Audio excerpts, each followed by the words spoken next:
एक परेशान और बिलबिलाई माँ की आवाज़ थी, जो इसलिए नहीं मरना चाहती कि उसका बेटा बुरा है, बल्कि इसलिए मरना चाहती थी कि कोई उसके बेटे को बुरा कहे।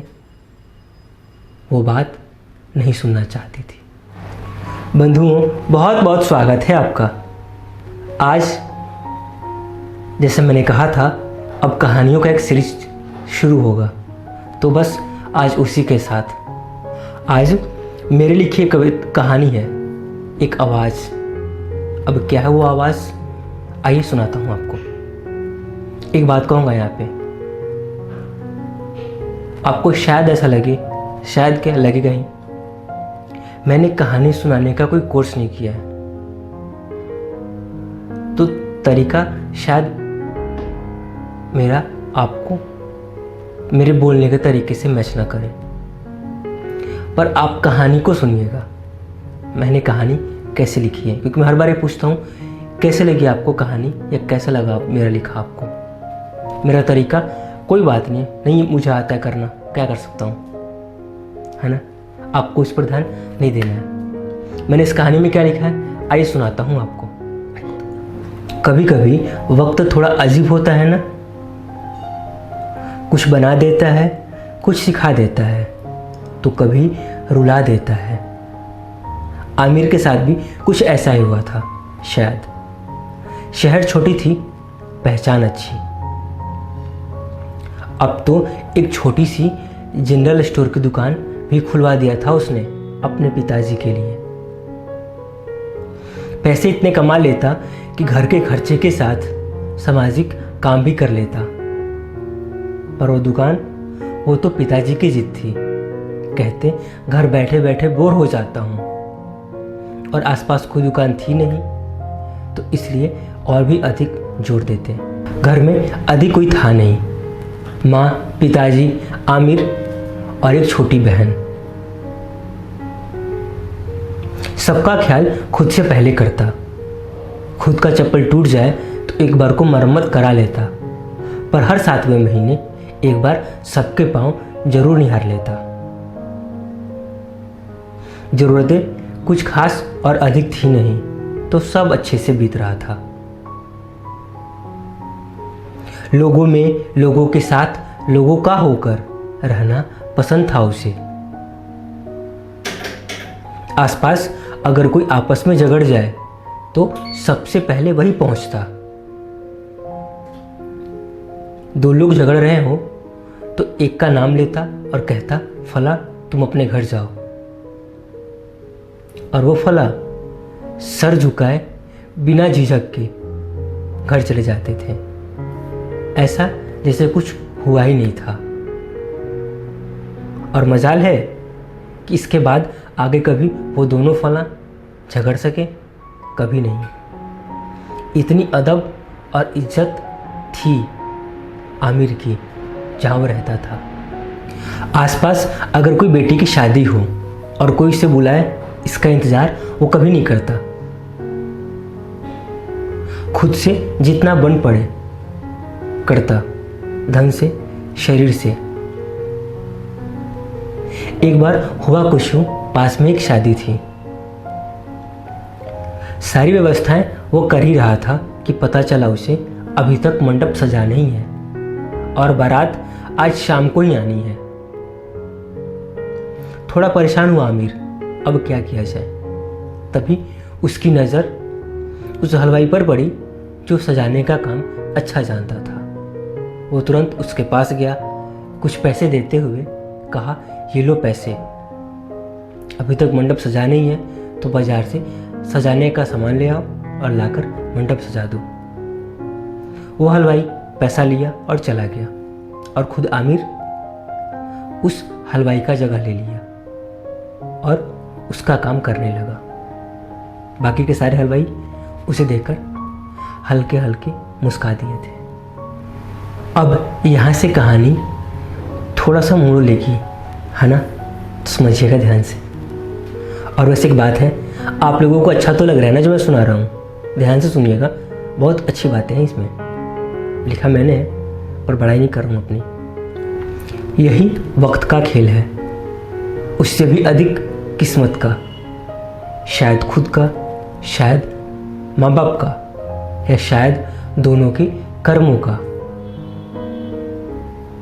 यही आमिर था और वक्त भी पुराना नहीं, यही कोई 5 साल ही हुए थे।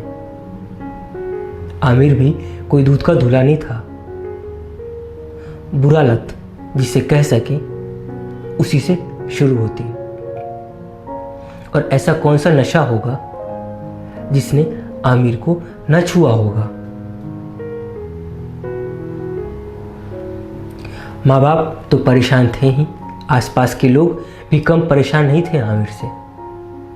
और तो और दिन में एक बार तो पुलिस वाले भी घर के चक्कर लगा जाते, हिदायत दे जाते, संभाल लो अपने बेटे को। अगर ऐसा चलता रहा तो आगे तैयार रहना।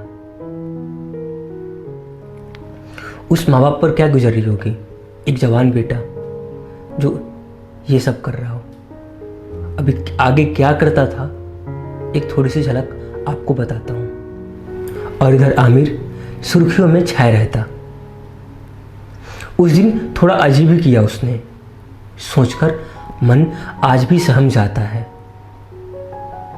हुआ कुछ ही, कोई त्योहार था तो शहर में भीड़ अधिक थी। आमिर नशे में धुत गोलगप्पे वाले खुमचे के पास गया और उसने कहा, मुझे जल्दी से दे दो। वहां पर पहले से एक बच्चा खड़ा था, 16 से 17 साल का। उसने कहा, भाई साहब पहले मैं आया हूं तो मुझे लेने दीजिए। पर आमिर, उसने अपने कमर के पीछे से बंदूक निकाला और उसके हत्थे से उस बच्चे के सर पर दे मारा। पलक झपकते ही बच्चे का सर और पूरा कंधा खून से लथपथ हो गया। खून देखकर बच्चा बेहोश हो गया। आसपास के लोग उस बच्चे को पास के अस्पताल में ले गए और इधर आमिर आगे बढ़ गया। नशे में धुत तो था ही, चलते चलते पांव के नीचे एक कंकड़ आ गया और वो लड़खड़ाकर एक बंदे पर गिर गया। उसमें इतनी भी जान नहीं थी कि वो खड़ा हो सके खुद से। उस बंदे ने उसे उठाया और उठाते हुए कहा, भाई साहब क्यों इतनी पीते हो कि ठीक से चल ना सको। गलत क्या कहा इसमें।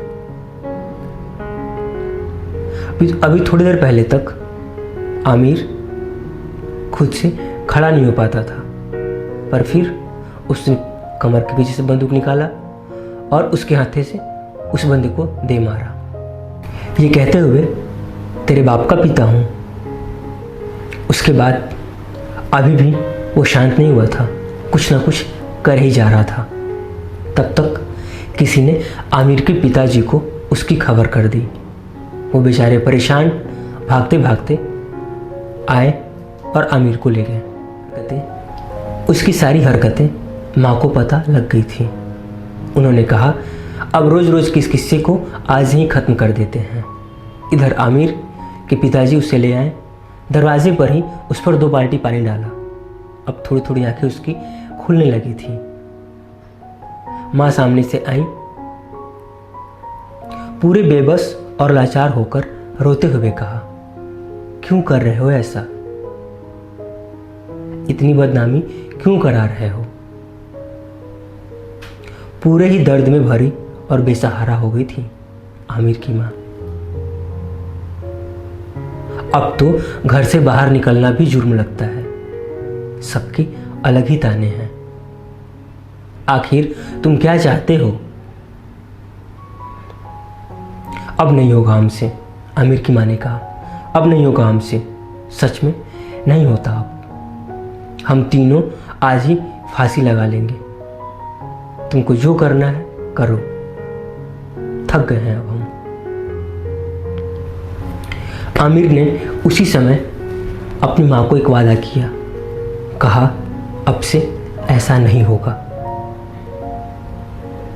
और शायद इसी एक दर्द भरी, बेसहारा, बेजान आवाज़ की ज़रूरत थी आमिर को, जिसने आमिर को अमीर बना दिया। एक बात है, वो आवाज़ बेजान, कमज़ोर और बेसहारा जरूर थी, लेकिन उससे भी अधिक एक परेशान और बिलबिलाई माँ की आवाज़ थी, जो इसलिए नहीं मरना चाहती कि उसका बेटा बुरा है, बल्कि इसलिए मरना चाहती थी कि कोई उसके बेटे को बुरा कहे। वो बात नहीं सुनना चाहती थी, और शायद हर माँ यही चाहती है, जैसा आमिर की माँ ने कहा और जैसा चाहा। कैसा लगा आपको ये कहानी, एक आवाज़? ज़रूर बताइए कमेंट में, इंतज़ार है आपके कमेंट का। और एक बात ज़रूर बताइएगा कि आपके जीवन में वो आवाज़ कब मिली कि जिसने आपके पूरे जीवन को बदल दिया, है ना? ज़रूर बताइएगा कमेंट में, इंतज़ार है आपके कमेंट का। और ये कार्यक्रम देखने के लिए, पसंद करने के लिए आप सभी का बहुत बहुत धन्यवाद। और